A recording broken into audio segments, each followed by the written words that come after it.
All right, so we've been in James, and the main point of James is from chapter 1, verse 22, but prove yourselves doers of the word and not merely hearers who delude themselves. James's whole point is that we must act on our faith, and he's writing to Christians that are scattered around, not writing to address a particular problem or a particular group, but he's writing assuming that when you get a group of people together, there are certain problems that just come up just from people being people.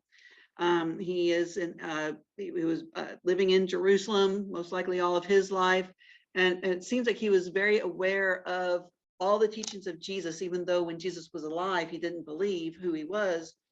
But he's very much aware of all of his teachings. And you just see that come out over and over, either a direct quote or alluding to, especially the Sermon on the Mount. And he's saying, we must act on our faith.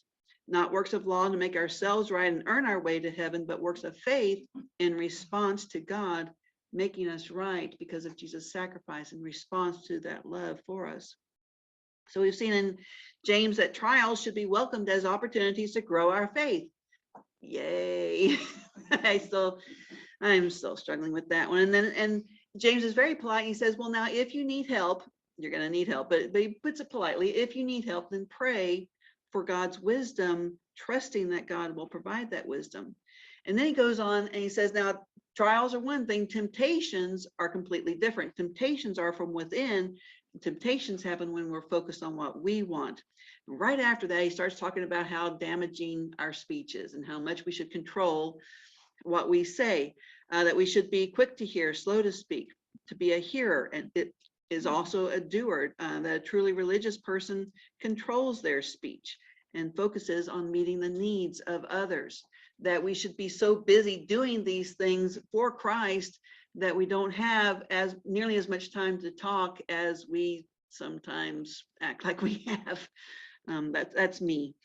We saw in chapter 2, you shall love your neighbor as yourself. Now, James is repeating Jesus from Matthew 7, verse 12, who's repeating himself from Leviticus 19:18 when that was given to Israel. And then James uses the example of Abraham and Rahab to prove in chapter 2, verse 17, that even so, faith, if it has no works, is dead, being by itself. And it's very interesting to me that James, this Jew writing to Jewish Christians, mentions Rahab, a Gentile, in the same breath as Abraham, as showing actions of faith. With all the options that he had, he uses those two examples there. In James chapter 3, the danger of our speech, he expands on James 1:26. If anyone appears to be religious but cannot control his tongue, he deceives himself, and we may be sure that his religion is useless. And then he goes on in chapter 3 and first part of chapter 12 to turn away from pride and to meekness. All these things that have to do with the things that we say and the attitudes that we have that come out in our speech. And then he says, what we saw last week was Proverbs 3:7, do not be wise in your own eyes, fear the Lord and turn away from evil. Now in the last part of chapter 4, first part of chapter 5, it seems to me that James is going to expand on chapter 4, verse 10, where he says, humble yourselves in the presence of the Lord and he will exalt you. So we're going to see this really strong caution. In fact, he's going to put some things pretty abruptly here. The strong caution against an attitude of independence from God. Now I may say, well, I don't have a prideful attitude, but James is going to say it's a prideful attitude if we're not dependent on God. And he's going to be pointing out that if you're not relying on God, it's the same thing as being prideful. It's the same thing as putting yourself first. And that kind of brings me up short. It's kind of like, but I don't have pride, but do I always depend on God? Let's go ahead and read James 4, verses 13 to 17, please. Come now, you who say, today or tomorrow we will go to such and such a city, spend a year there, buy and sell, and make a profit, whereas you do not know what will happen tomorrow. For what is your life? It is even a vapor that appears for a little time and vanishes away. Instead, you ought to say, if the Lord wills, we shall live and do this or that. But now you boast in your arrogance. All such boasting is evil.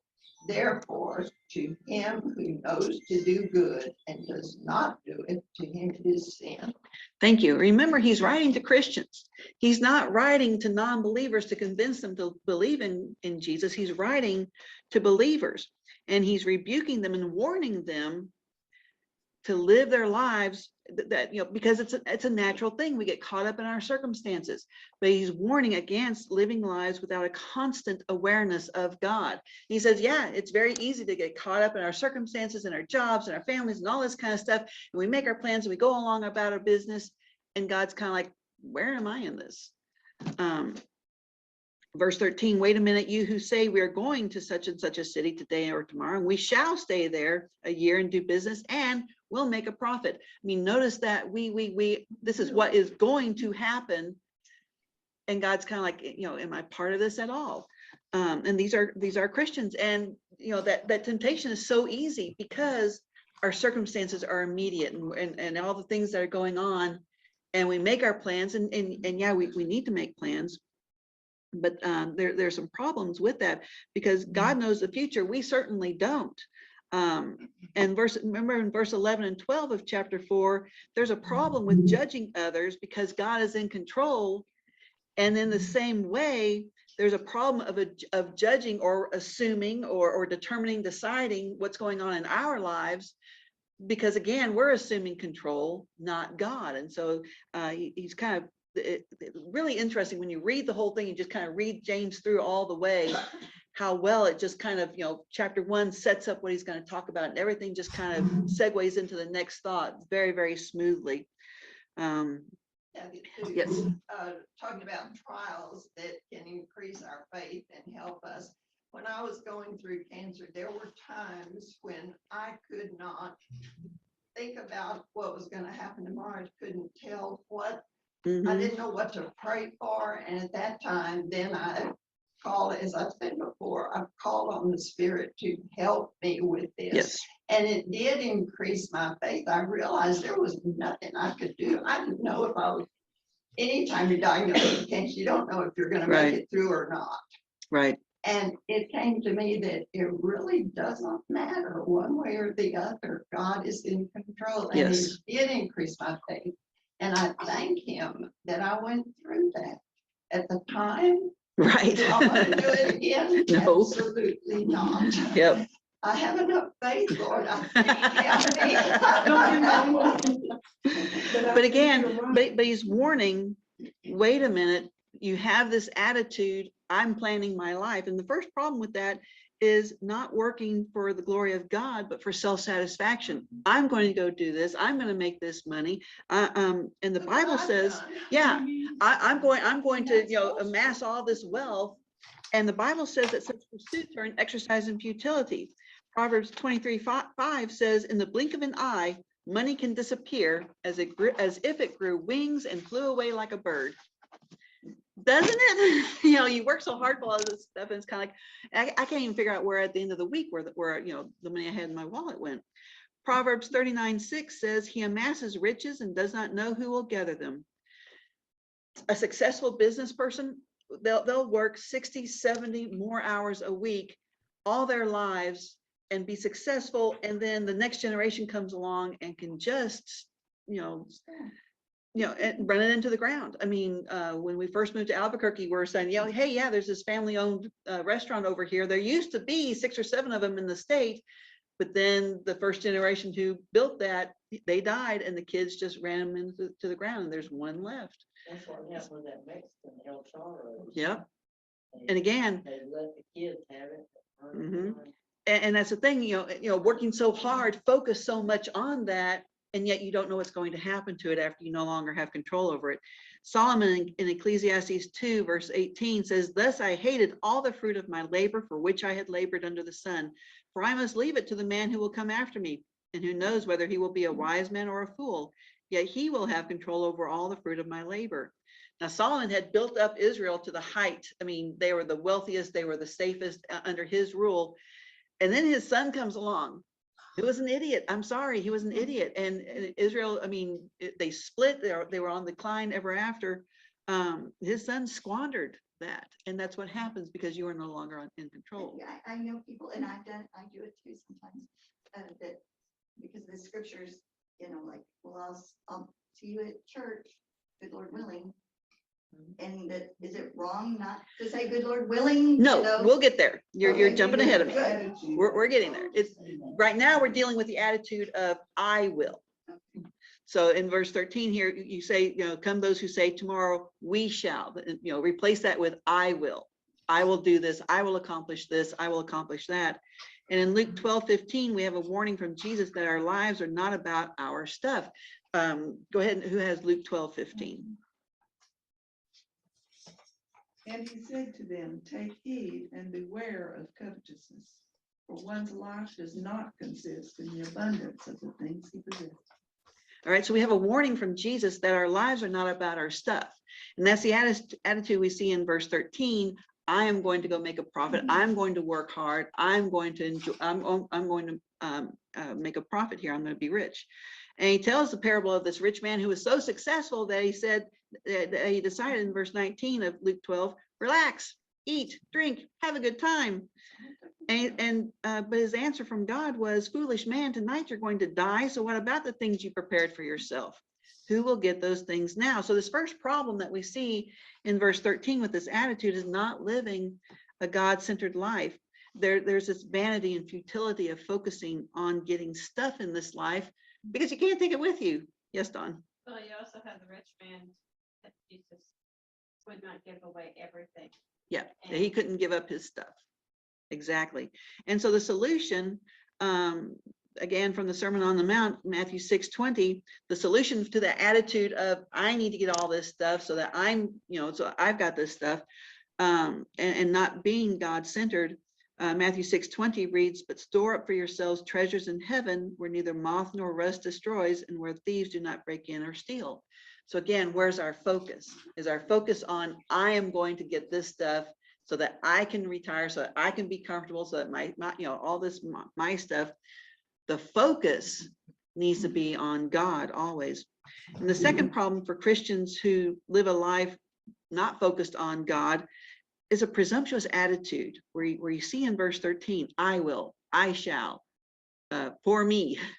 There's that presumptuous attitude, that idea of failing to observe the limits of what is permitted or appropriate. Is it appropriate for me to decide that I am going to do this and I am in control of what happens in my future? It really is presumptuous. It says, I've got this attitude and I am in control. God alone is in control of this world and our lives. Psalm 33:10 reads, the Lord nullifies the plan of nations. He frustrates the plans of peoples. The plan of the Lord stands forever. And in Proverbs 19:21, many are the plans in a man's heart, but the counsel of the Lord, it will stand. I can make all kinds of plans, and it's not wrong to plan, but God's got a plan. What was the one in Psalms? 33 verse 10. Now we can and we should plan for the future. I mean, we've got a responsibility, but not with the attitude that we are in control. And that's what you see in verse 13 is an attitude, I'm in control, so I'm going to do this, and this is going to be the result. That's not the attitude that we can have there. And the solution is from James chapter 4 verse 7, where he says, submit therefore to God. And he's going to get to that idea of how we submit to God in our planning. Verse 14, where he says, you don't know what your life will be like tomorrow. You're just this vapor. And so he's saying it really is foolish to presume that we determine or we control our lives.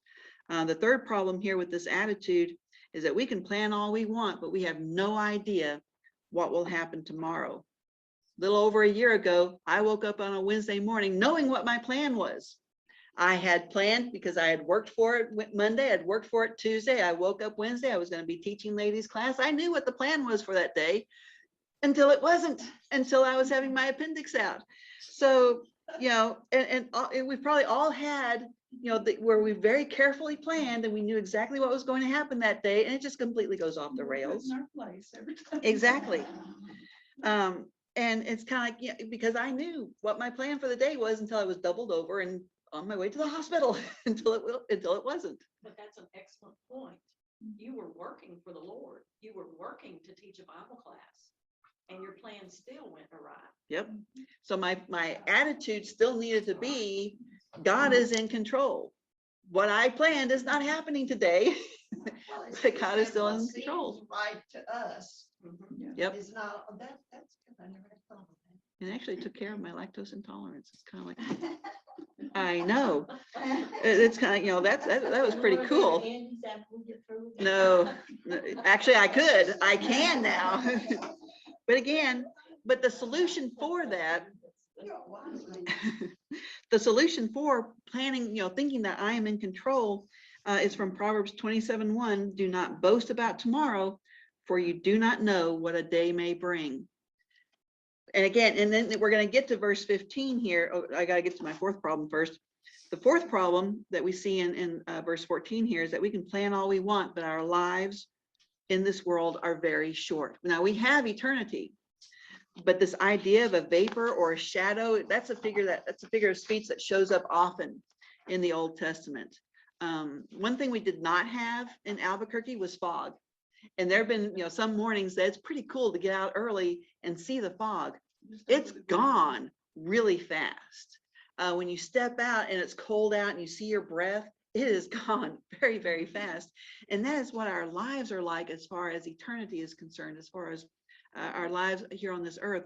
Psalm 102:11 says, my days are like a lengthened shadow and I wither away like grass. Psalm 144:4 says, man is like the breath.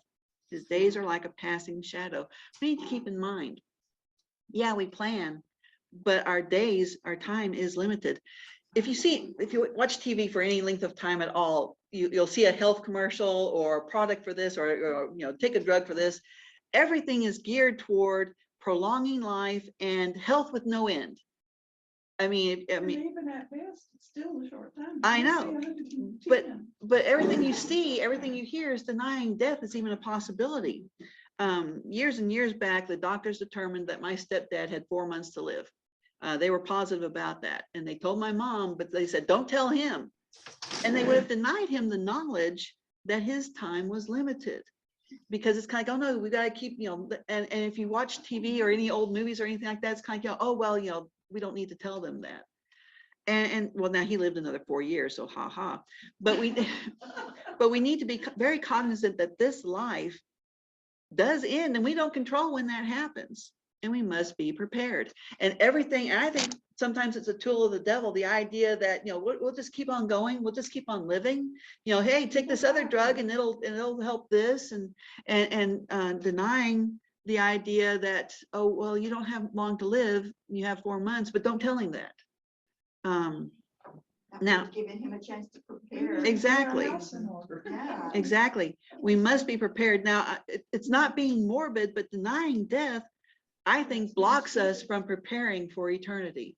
If you think I'm just going to keep going, then I am not thinking about what's next, what actually matters, what really counts. And the solution for that, we plan our lives, but always with the idea of eternity in mind, always knowing this is temporary. Even 100 years from now, what happens today really doesn't matter. But what I do today can make a difference for my eternity. So even though your plan didn't come about, your time was not wasted. Right. I mean, people prayed for me and people were, it was, And eventually you got to do it. oh yeah, eventually I taught that lesson. You're right. Had to wait a couple of weeks, but that's right. Teach a little patience, and then here's this blessing on the backside of being, I can have ice cream now. That's really cool. But again, yeah, I do not recommend doing that. But the solution here, but planning with that reliance on God, the knowledge of eternity. James 4:8, he says, draw near to God and he will draw near to you. And then in verse 10, he says, humble yourselves in the presence of God and he will exalt you. Any other comments with these first couple here? All right, now verse 15 gets to what Cheryl was saying, where he says, instead you ought to say, if the Lord wills. we shall live and also do this or that. He's not saying that we shouldn't plan. In fact, we should plan, but the attitude, Christians have a different attitude. And so and he's saying here, make the exact same plan with one crucial difference, a difference in attitude. He said, if God, so if you read it again, he said, if God wills, tomorrow I'll go to the city. If God wills, I'll carry on business there. And if God wills, I'll make a profit and I'll be able to, do good with that. I'll be able to support my family. I'll be able to support the work. There's a totally different attitude, exact same plan, totally different attitude. That When- certainly isn't contradicting what it says in Proverbs about consider the ant that Yes. stores up the food in the summer. And we Mhm. need to do that. We Absolutely. need to take thought for what will come. But Yep. on the other hand, we need to realize that if it's God's will, Yes. we want this to come about. Proverbs also talks about, the lazy person, you sluggard, you're going to weep when it comes time, when winter hits. So But when we, that should also alleviate any fear that we have for the future. That's yes, right. That's right. because again, He takes care of us regardless. absolutely, absolutely. So when we plan our futures, it's remembering who we belong to with a view of eternity, because that's what really is important after all. As And with Sue an- said, our preparation is not Yes. time wasted. Exactly. Well, And with an always attitude, Prepare for. exactly. And with that attitude of submission. Gotta have enough oil.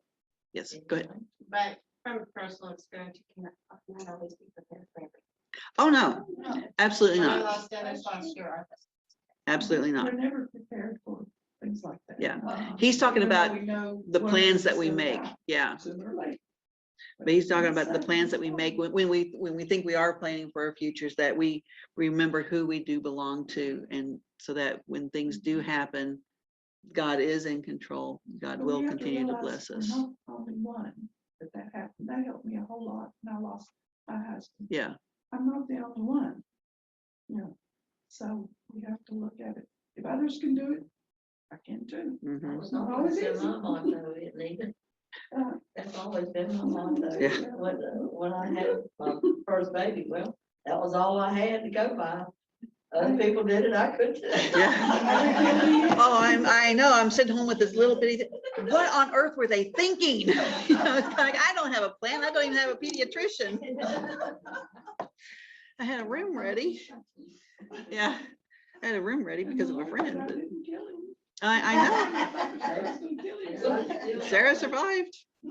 But again, when we're planning, when we're planning, it is remembering who we belong to with that view of eternity and with an attitude of submission, because that's what's going to get us through when our plans blow up. It's kind of, okay, I am still submitting to God. This isn't necessarily, not blaming God for the things that happen, but understanding that God is still with us and still in I guess control. my point was there are people that I've known in the past that it's like, if you don't say, good Lord willing, Then you're sinning, Right. you're just assuming. Now, that you're- again, you can't it's get the it. attitude, right. The same verse, pray without ceasing. Yeah. Right. Yeah. It's not. And that it's you're gonna not- it pray is all the time, attitude. it's the Right. attitude. The So- word always exactly. would be part of your life. When he says that you ought to say, it is the attitude of, what is my attitude? Is my attitude, see you tonight, Lord willing, and the creek don't rise, which is what I heard all the time. Or is my attitude, yes, I I'll be understand, there. with that, I will be there if at all possible, if it works. You don't have to say all of that to have that attitude. Now, if someone doesn't know that I have that attitude, then yes, I will say the whole thing. When you're driving down the road and a car is coming out and coming at you, you don't have time to say, oh, Father, Jesus, in Jesus. No, you say, Just go, oh, Lord, or you might say, oh, No, no, no, God, and that's Yep. genuine. yes, absolutely. And then you thank you after you get. Yes, and then it's thank you, thank you, thank you, thank you. An old Yes. fella that would say, if the Lord wills and we live. Okay. If the Lord wills and we live. We'll do this. That's what Used it to add was that. saying Now, if last that's night. what you need, if that's what someone needs to keep that attitude, Well, it's then nice then that's to fine. say, keep it Yeah. up, then that's fine, if that's you what were they need. thinking last night, right? Now what? That's what you were thinking with me last night, right? The Lord will surely. and we live. Were you in the car with Cheryl? We don't talk about it, but we're just gonna say it was a little scary. Uh, But again, if it helps someone to actually use the words, I'm not going to object to actually Right, using the words. absolutely. But the important thing is the Well, attitude. It helps if someone does say it to bring it to our mind too. Yes. Yeah, that's right. And in verse 16, but as it is, you boast in your arrogance, and all such boasting is evil. Remember, he's talking to Christians, okay? He's not talking to the world here. He's writing to Christians, exactly, whose actions show that they believe that they are in control of their lives. He calls that arrogance, that is showing an offensive attitude of superiority. Uh-oh, who's supposed to be superior? Arrogance, yes. Arrogance puts me first. I'm in control. I decide what I want comes first. Now, if you've ever had someone that you're close to come to you and say that to you, it is insulting and it does break relationship. I am in control. I decide what I want comes first before anything. And that goes without saying that it includes me, or if someone says it to you, it includes you, it includes God if we have that attitude. Some folks don't have to say it, you know it. Yeah, you know it from how they're acting. Now, if we're denying that God is first, that he is in control, we are insulting God. And it goes back to verse 4 of chapter 4, adulteresses, being unfaithful to God because we are putting ourselves first. Anything we put before God breaks relationship with God, just like going after some other, I can't even say it. It's, you know, just like committing adultery, That's a hard. because because it's putting me first. Anything with that attitude breaks relationship, and James is saying that makes it evil. If you are putting yourself first, if you're determining that, if you've decided that you are in control of your life, then you've kicked God out of the relationship, because God has to be first. Even when he doesn't directly quote Jesus from the Sermon on the Mount, he's still quoting Jesus. He's still Matthew 6:24. Jesus says, no one can serve two masters, for either he will hate the one and love the other, or he will be devoted to one and despise the other. You cannot serve God and wealth. Anything can go in that God and you've broken relationship with him just as surely as being unfaithful. Even if it's God and me, that I can't serve both. If I'm putting me first, there is that arrogance, that offensive attitude of superiority, and it offends God, and it it threatens relationship with God. And even if it's just, you know, okay, I'm not all puffed up, but I've got to plan this. I've got to figure this out. I've got to work this out. How many I's are in that? I mean, instead of, I want things to work this way, I'm going to work really hard for things to work this way. I need God's help in this. God, please help me in this. Submitting to God and being aware that he is the one that is in control. We can want things that are good, that we see as good for us, good for our families, good for others. They don't always work out, and they don't and it's not necessarily God, you know, coming in and saying, okay, your appendix is going to go. That was not, I'm not going to blame God for that, because I don't know why that happened. It's just, you know, this is our bodies. You know, there are things that the devil is in control of, and he comes and does. There are things that just happens because there is death and decay in this old world, and there are things that God does. I don't have a revelation about any of those, so I am not going to, again, in arrogance, the attitude of I know, decide what is the source of these things that happen. All the things that happened to Job, we have no indication that he was told why those things happened. We have written down for us that the devil came to God and said, okay, I want to test him, you know, will you let me test him, and all this kind of stuff. But we have no indication that Job ever knew that, unless he actually wrote the book, but we don't know who wrote that. But again, we don't know, and so we can just have the attitude of Job of, I'm submitting to God, and I'm going to continue to praise God regardless. Verse 17, where he says, therefore, now after saying all these things about our attitudes and what our attitudes should be, then he says, therefore, to one who knows the right thing to do and does not do it, to him it is sin. It is right to plan. It is right to do these things. It is not right to put me first and assume that I am in control of any of this.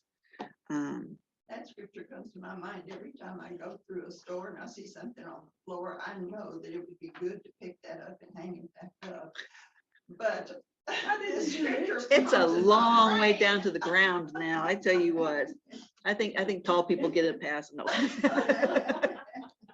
We're too far from It's here. okay to pass. Oh, I'm not, no, no, not me.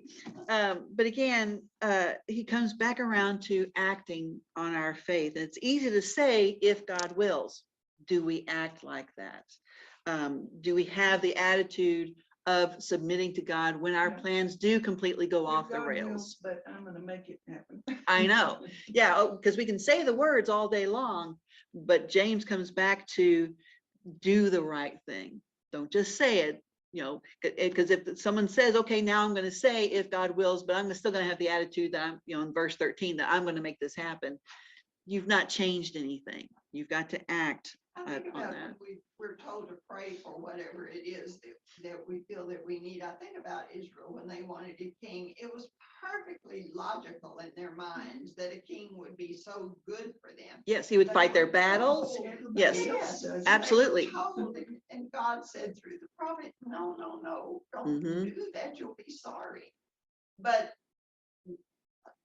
I do that sometimes. Yep. Everybody This is what I else want. is This what has it got to needs be to good for be. me. This has got to be good for me. Well, And, God will give you lessons like that too. He'll let you go Oh, do it, yes. and then It's if you okay, have the I'll let you do it. attitude He did with Yep. Israel. to get the good out of something that's happened to you, you have to realize. I mean, he when will you work look through like that. man, But again, It's like there's he's just telling the sometimes they'll let. country, that we're getting farther and farther from God. Mhm. Yeah, okay. There are times if we I'll let insist you on have getting it our then. way. I remember telling my teenage kids, it's kind of like if I tell you something's a bad idea and you do it anyway, I'll laugh. And there's scripture that says, I've got scripture backup, because God sees the people doing things, and he says in the Old Testament, I'm going to see your calamity. I'm going to laugh because I told you so. But again, acting on our faith, and as Christians, we know that God must be first in our lives, and we must live focused on eternity, not temporary, but we must move from that knowledge to action. And again, getting back to chapter 1, verse 22, where he says, prove yourselves doers of the word, not merely hearers who delude themselves. Because if we just go along and say, okay, well, I'll put if God wills before everything, that doesn't change your attitude. That doesn't change your actions. James 5, 1-6, and I think we can get through this. Come now, you rich, weep and howl for your miseries that are coming upon you. Your riches are corrupted and your garments are moth-eaten.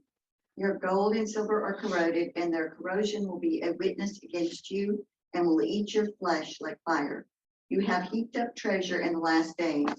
Indeed, the wages of the laborers who mowed your fields, which you kept back by fraud, cry out, and the cries of the reapers have reached the ears of the Lord as Sabbath. You have lived on the earth in pleasure and luxury. You have fattened your hearts as in the day of slaughter. You have condemned, you have murdered the just. He does not resist you. Thank you. That's some harsh stuff there.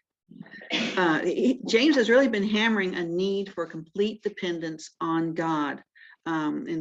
Starting in chapter 4, he says that lack of dependence on God leads to envy and causes church splits. Really, in chapter 4, verse 1, breaks relationship with God, not depending on him. Verse 4 leads to pride. Verse 6, arrogance. Verse 16 leads us to sin in chapter 4, verse 16. And we had that warning against depending on myself. And now he's going to switch to a warning against depending on our stuff, a warning against depending on our own wealth. Excuse me. Got tickled. Now, my first thought when I read this, it's kind of, it doesn't apply to me. I'm not rich, because I want to compare myself to people who live off on Biloxi or Bill Gates or something like that. I want to say, well, it doesn't apply to me. But again, attitude. yes. What are the attitudes that James is confronting? And he's on confronting an attitude that focuses on stuff. Now, I do have more stuff than I need. 1 Timothy 6 verse 8 says, if we have food and covering with these, we shall be content. He's not talking about a closet full of clothes where I stand in front there and go, what shall I wear? That's not what he's talking about. Right. That was my sister's battle cry every morning. He's not talking about a pantry full of food where I go and say, what shall I fix tonight? What he's talking about is if we have food for today, if we have clothes to keep us warm for today, exactly what we need, not an extra suitcase full, then we should be content. Anything else should be considered a blessing and riches, but not stuff that we hang on to. There's a warning in verses 2 and 3 against the love of wealth. 1 Timothy 6, 9-10, please. But those who desire to be rich fall into temptation and the snare, and into many foolish and harmful lusts, which drown men in destruction and perdition. For the love of money is the root of all kinds of evil, for which some have strayed from the faith in the greediness, and pierce themselves through with many sorrows. Again, What's the focus? What are we depending on? Money itself is never said that it's a bad thing. It's a useful tool. If you've ever done banking and handled money, it's dirty paper. That's all it is. It's really gross, actually. But again, what is the attitude? And in 1 Timothy, he talks about a love of money, not money itself, but a love of money, putting that first, depending on that, depending on my stuff. or never having enough. Yes, there was a study a long time back, and they did it all across from poor to very rich. And they said, how much do you need to be happy? And they said, they all said 10%, pretty much across the board, it was 10% more. It didn't matter how little they had, how much they had, it was 10% more. It was just more. And it's not a matter of if you love money, of whether you have or don't have. Right. You didn't have the same. Exactly. David talks about a warning of he didn't want to be so poor that he felt he needed to steal. He didn't want to be so rich that he would feel like he wasn't dependent on God. And that warning there. Yes, Don. But also watching people get in line for the newest devices. I mean, Stuff they don't need. But again, That's all they have. True. They put that first. yes. But again, coming back to me, because I can look around other people real easy and I can say, well, those people, but coming back to me and what's my attitude? Am I depending on God or am I depending on stuff? Am I depending on my retirement? Sam worked hard all his life. He was able to take early retirement. Are we dependent on that? Or are we dependent on God to care for us through retirement? It can be. No matter how much you have. Now, I pray it doesn't happen. I truly pray it doesn't happen. But if my house were to burn down, fall into a sinkhole, get carried away by a tornado, whatever, and everything is gone, would I have the attitude of Job? Go ahead and read Job chapter 1, verse 21 and 22, please. He said, naked I came from my mother's womb, and naked I shall return there. The Lord gave, and the Lord has taken away. Blessed be the name of the Lord.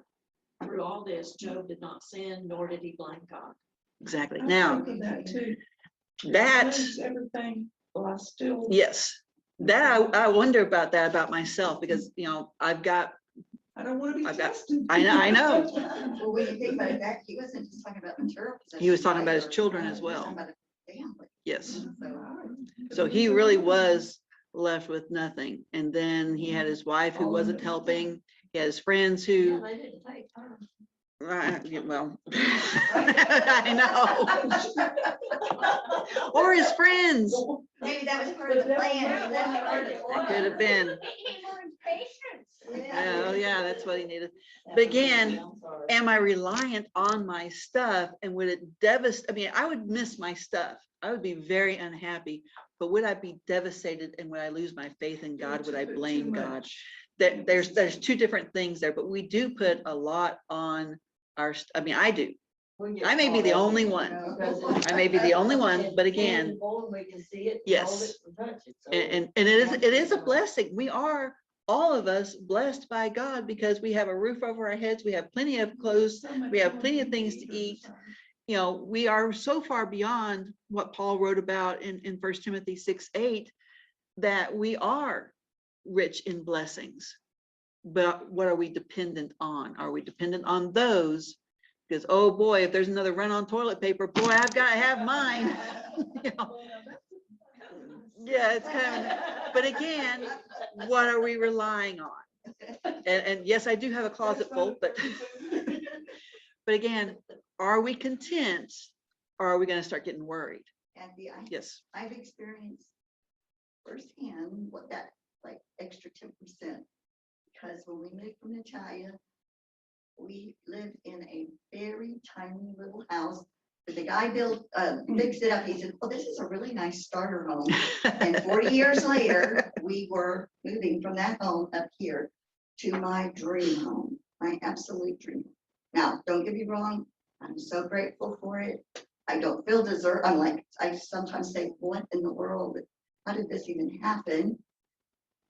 But it's not what brings true happiness. Yes. It's not That's the, what you're not the home you depending on. don't really enjoy though. I worked for someone at PepsiCo. I was a administrative assistant. They had to be fancy about it, but I worked for a guy in PepsiCo who stressed every single day because he and his wife both had to work because they had bought a house just outside of their means, and he stressed every single day about that. And it's kind of like, wow, that They can't enjoy it. because he was so focused on, I've got to make the money. I mean, and dependent So they on, work themselves to death. yes. I enjoy it. And again, And the what kids are we go to depending camps. on? Yeah. Is my comfort, is my security in that cabinet full of toilet tissue? Or is it in God, who will get us through whatever up and down? Yes. Or with friends and loved ones and family here at church who is kind of like, I'm out. And it's kind of like, you know, who will share. Well, I'm gonna tell you something. I come from a part of the country where there's a lot of moss that grows on the trees. And that makes it good. I was gonna say. All right, we're going to move on to verse 6 here. All right. Oh, we used to do it all the time when I was a kid. Moving, okay, I'm gonna keep going.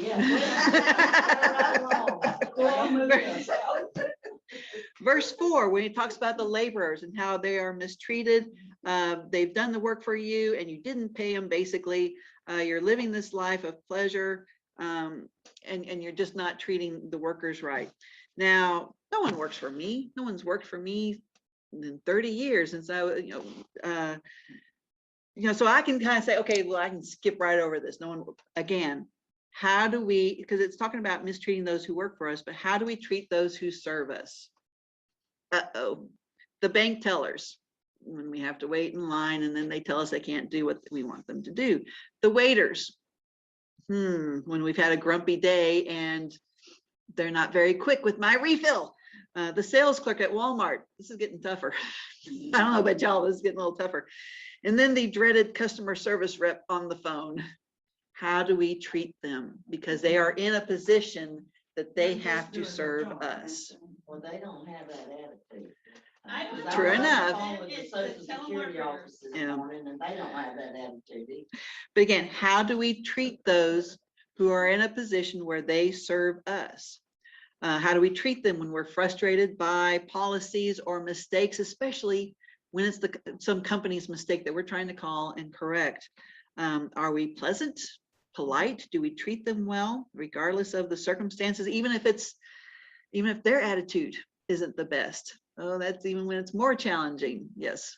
I've learned if I have a good attitude, even if I'm having a bad day, they actually. It goes a go long above and way. beyond themselves. It goes a long Well, way. Right, It's they coaching. react to that. Yes. Definitely. Absolutely.